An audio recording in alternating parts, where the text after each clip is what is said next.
Welcome back to my video series on teaching world history using the World History Workbook. I'm David Hertzel. Today we're looking at what I really find one of the most gratifying subjects to teach in world history, and that is Confucianism. The reading is pages 101 and 102, and then the appendix beginning on pages 201. The readings from Mandate of Heaven and the Doctrine of the Mean. And then the project is Project 20 on page 103. If humanism is really all about freedom, and although it's a stereotype, there is truth to it, that the ultimate goal of humanism and humanist societies is freedom. Applied differently. It looks different in one situation than another. There's always negotiation about the laws, whose freedom, which freedom, where does freedom end and another freedom begin, and so on. All of those debates and variations notwithstanding, it's not wrong to say that humanism is basically a drive towards freedom. You can also say that Confucianism is a drive towards a single principle, but also with the same kinds of variations from dynasty to dynasty, from Mao Zedong to the modern Chinese state. But still, there's this core principle at work based on the teachings of Confucius, and that core principle is it's a stereotype, but it also holds true, I think, pretty similarly and pretty much to the same degree that freedom holds true as the main principle of humanism, and that is the principle of harmony. The goal of Confucianism is harmony. It's important, I think, to stress to students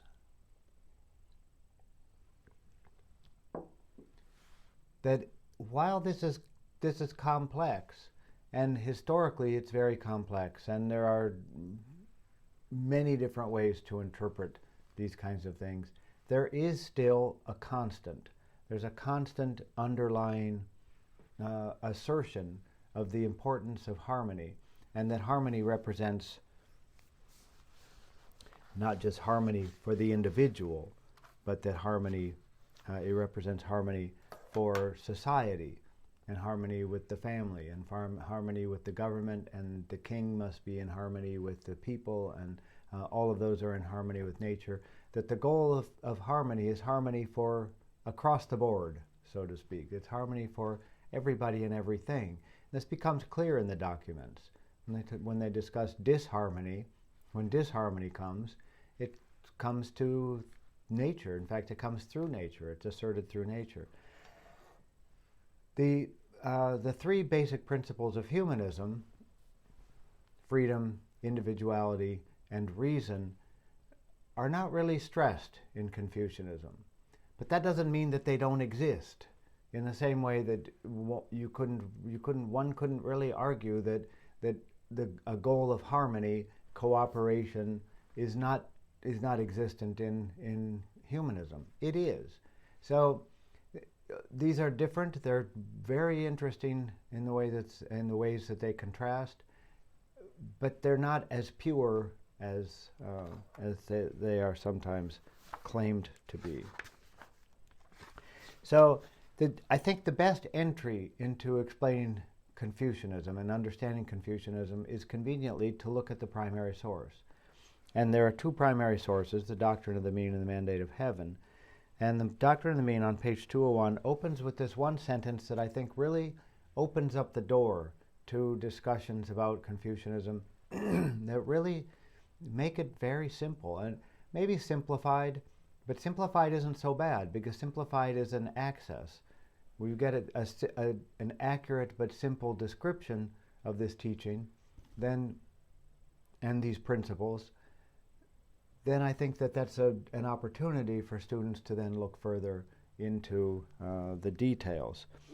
The first sentence of the Doctrine of the Mean, I think, it's wonderful, it's beautiful, and it contains four critical elements of Confucianism.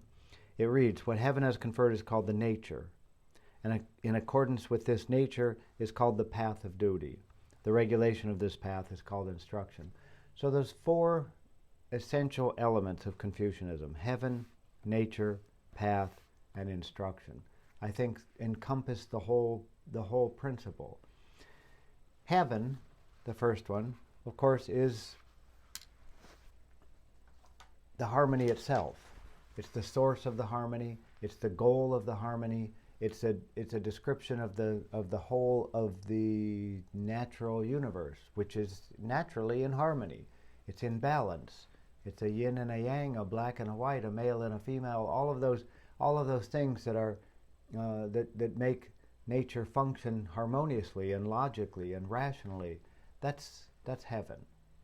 And heaven then confers something that's called the nature. So nature, in this sense, means that I have a nature, a table has a nature, a horse has a nature, a mountain has a nature, the sea has a nature. Everything has a nature that it is seeking, in a sense, that defines what it is. It's the suffix ness in English, N-E-S-S. So I'm David Hertzel, and all of the David Hertzelness would be the things that define me, and that's my nature. Those things are also developed. It's not necessarily born. I'm a professor, I'm a historian, I'm an author. So my ness, my nature, is the nature of a good professor, a good historian, and a good author. That's the principle of the nature. It's like adding the word good before something. The nature of a parent is a good parent. The nature of a wave is the same as saying a good wave. A proper wave, maybe, would be better. A proper wave. So heaven confers nature. Everything has a nature. That nature comes from heaven. And when I discuss this with students, of course I use student as an example. What is the nature of a student? What does a good student do? What is studentness? And students usually say the nature of a good student is to study. And that's right. It's to study, it's to listen, it's to be patient, it's to read, it's to do the assignments, it's to attend class. All of those things is the nature of a student, and the student is expected to follow that. And accordance with this nature is called the path of duty. So to follow that, then you follow the path of duty.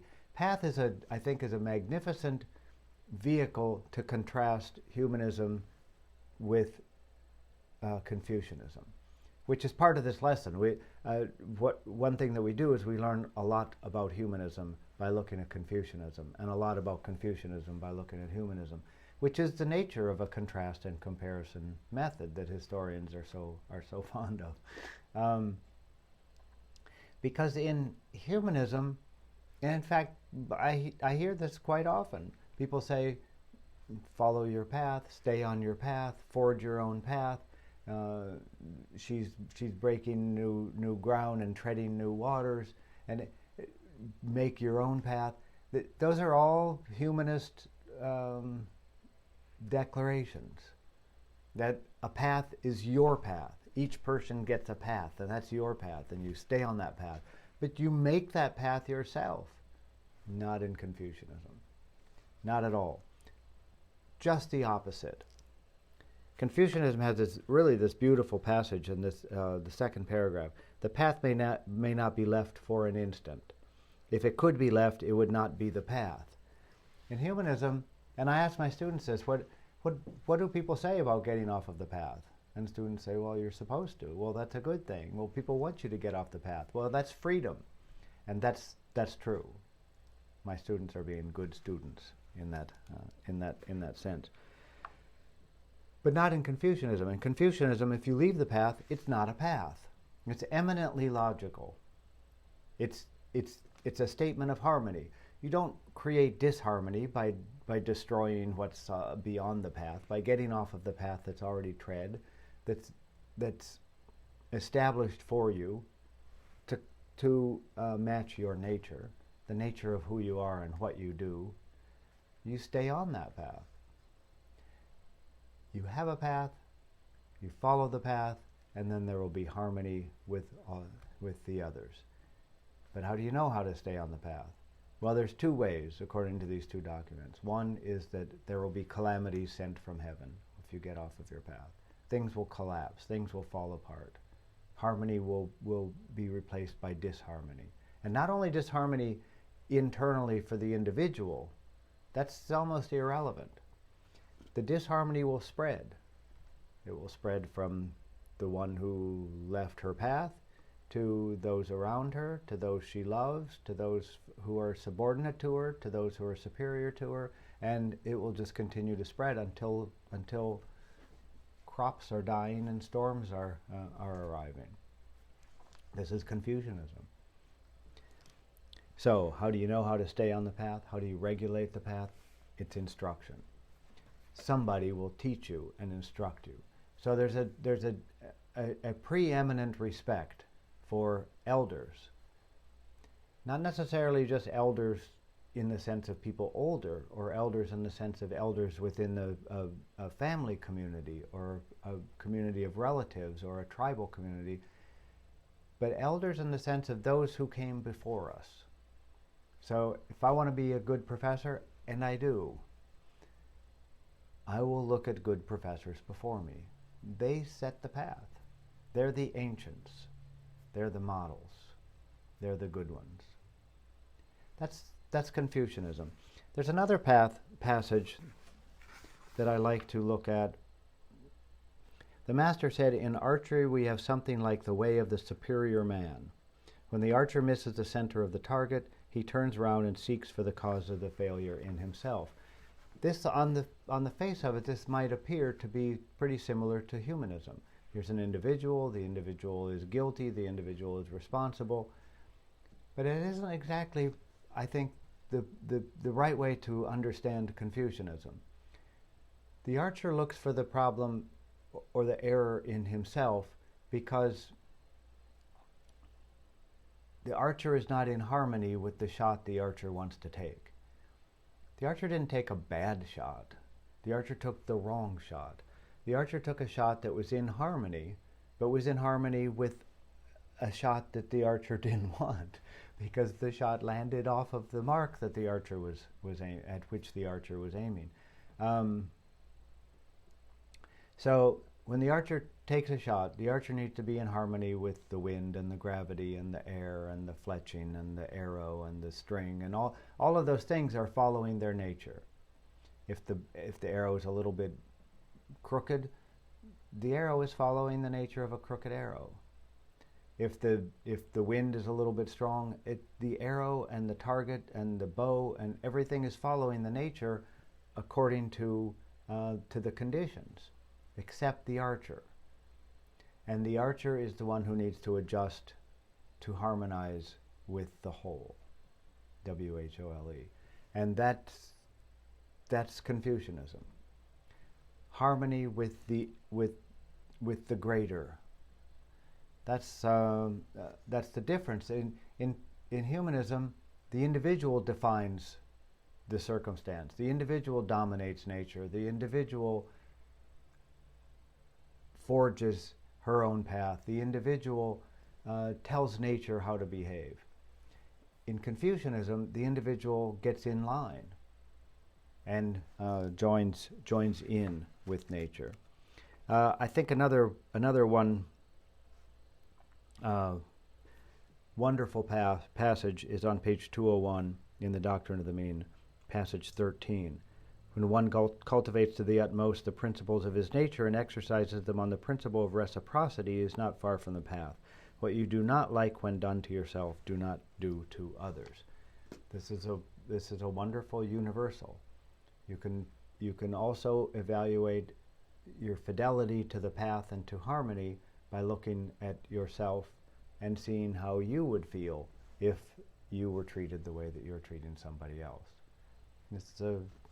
This is found everywhere in the world. Every society has something like that. And I think that it's important to look at some of these passages specifically with with students, or if you're taking this class on your own, then to look at them with me. I mean, to go through and look at them and think of them in this context, the way that I'm doing right now. Because just a dry reading of these two documents might feel like just a list of rules, a boring list of accumulation of a directory of a code of whatever. But it isn't. It's really a fascinating, rich description of the nature of a universe that functions cooperatively, and into which humans are born, and humans must now function cooperatively as well. It's very intuitive. There's one more passage that I think is very helpful. I think the whole thing is helpful. Each passage, I think, is enlightening about the larger context. But the passage from the Mandate of Heaven, when he describes the spirits of the hills alike, the hills and rivers alike were all in tranquility, and the birds and the bees, the fishes and tortoises, all enjoyed their existence according to their nature. It shows that out in nature, that those elements also have nature, and those things are following their nature. They're staying on their path. They're in harmony with each other, when humans are in harmony. It's a really magnificent pair of documents. The projects, I think, are pretty straightforward. Project is page 21, and it says comparing traditions Asia and Europe, but it's largely about the Confucian texts. So the first one is about the Mandate of Heaven and the discussion of the use of the word heaven and a higher authority, a greater authority, and why is this essential? It's an open question, but I think it's something important to think about historically. Why does this happen? Why in the Declaration of the Rights of Man and in Confucius do they appeal to these greater authorities? And of course there's any range of correct answers, I think, from the most cynical to the most charitable. The second question is about nature and the idea of the nature, which is easily understandable and even recognizable, but still students are a little resistant to often resistant to the Confucian perspective. A couple of years ago I had 3 Taiwanese students who recognized the Confucian teaching, and they were very familiar with it, although the terms in English, I think, were new to them. And at the end of the class, they came up to me and they voted 2-1 in favor of humanism. One of them said, "No, I like Confucianism." The perception sometimes that goes along with the stereotype and isn't always fair. The perception from Confucianist societies of humanist societies is that humanist societies they're crazy free. It makes no sense that people can be that free and that people can make their own decisions. It's anarchy, it's barbarism, it's chaos. And the view of Confucianism from humanist societies is often that Confucian societies are oppressive, that they're too strict, that there is no freedom. Of course, neither of those are true. There's freedom in Confucian societies, and they have an examination system, which is a little bit brutal, but our examination system can be pretty rough as well. By ours, I mean in the United States. So it isn't that there's no order in the United States and in humanist societies, and it isn't true that there's no freedom in Confucian societies. But those are the perceptions. Now, question number 3: how do the Confucian texts link the common good? I think it's a very important question, because like the hero myth, the goal is order. It's the larger good. It's the common good. And question number 4, which is on page 104. If Confucian principles were established as a guide towards harmony, what does harmony mean? How is it achieved? I think it's important for students to articulate this in their own words. This is how learning takes place. What does benevolence have to do with harmony? And this is an important question. Why is benevolence important? Where does it fit in this order? The order, isn't it just cold? Then why is Confucian talking about benevolence? I hope that you found that enlightening, and in the next video we'll look again at humanism in greater detail. Bye.